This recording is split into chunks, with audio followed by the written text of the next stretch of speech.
Already சொன்ன மாதிரி இந்த இடத்துக்கு வந்து நிற்கிறதுக்கு 25 வருஷம் ஆச்சு. இல்லை, ஷோவில் வந்து நிற்கிறது அதை பற்றி பேசலை நான்.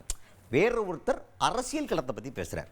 இந்த அரசியல் களத்தில் இந்த இடத்துக்கு நம்ம வளர்ந்து வந்து நிற்கிறதுக்கு 25 இயர்ஸ் ஆச்சு அப்படின்ற மாதிரி உணர்ச்சி போக்க பேசியிருக்காரு.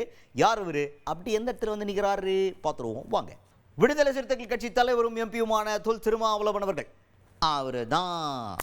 அவர் என்ன சொல்கிறாருன்னா, மாநில அந்தஸ்து, மாநில கட்சி அந்தஸ்து நமக்கு கிடச்சிருக்கு நம்ம கட்சிக்கு. அது சாதாரண விஷயம் இல்லை. 25 வருஷத்துடைய போராட்டத்தின் விளைவு தான் இந்த தகுதி. வெளியிலேருந்து பேசலாம், இவருக்கு அப்படி தெரில இப்படி தெரில, பயங்கரமாக பாலிடிக்ஸ் பண்ண தெரில, எதுவுமே பண்ண தெரில அப்படின்னு பேசலாம்.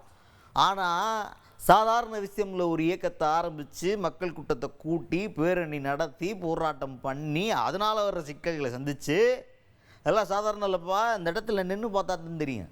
சும்மா இயக்கத்தை நடத்துறது ஒன்றும் யூடியூப்பில் உட்கார்ந்த மணிக்கு பேசுறதுல வாய்க்கு வந்து அதை பேசுகிற மாதிரி ஈஸியான வேலை கிடையாது. ரொம்ப கஷ்டம். அந்த கஷ்டத்தை பாட்டு இந்த இடத்துக்கு வந்திருக்கேன் நான் அப்படின்னு மாசா பேசியிருக்காரு திருமாவளவன் அவர்கள். ரைசிங், அது ரைஸ், அதில் பாஸ்ட் டென்ஸ் வந்து ரோஸ். எழுச்சி பெற்று விட்டோம், மாநில கட்சியாக அங்கீகாரம் பெற்று விட்டோம்.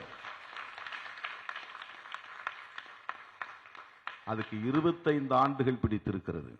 ஒரு இயக்கத்தை ஒரு மாநில கட்சியாக அங்கீகாரம் பெறுவதற்கு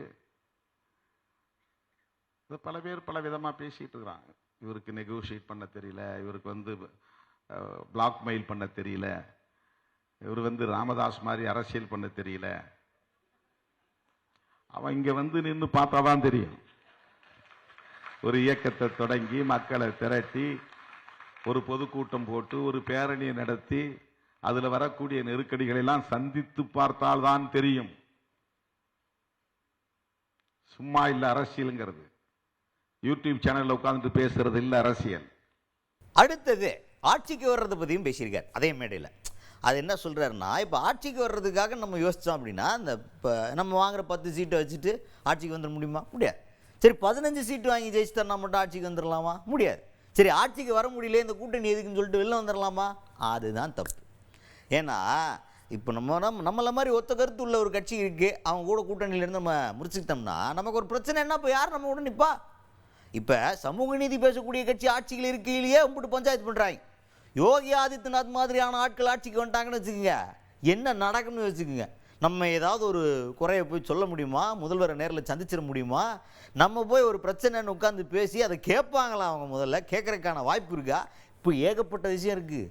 அரசியல்ல சாதாரண இல்லடா அப்படின்ற மாதிரி ரொம்ப பயங்கரமாக பேசியிருக்காரு திருமாவளவன் அவர்கள். தற்காலிகமாக எனக்கு ஏற்படுற நட்டத்தை பற்றி நான் கவலைப்படவில்லை.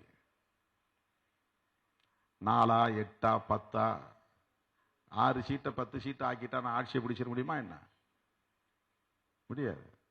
சரி, 10 சீட்டை 15 சீட்டா வாங்கி ஜெயிச்சு போனோம்னா ஆட்சியை பிடிச்சிட முடியுமா? அப்பவும் ஒரு எதிர்கட்சி மாதிரி தான் வேலை செய்ய முடியும்.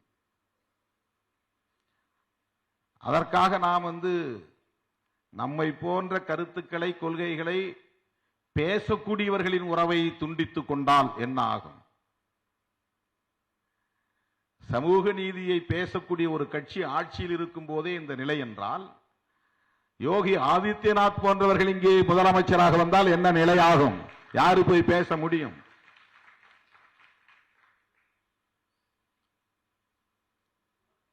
போராட முடியுமா?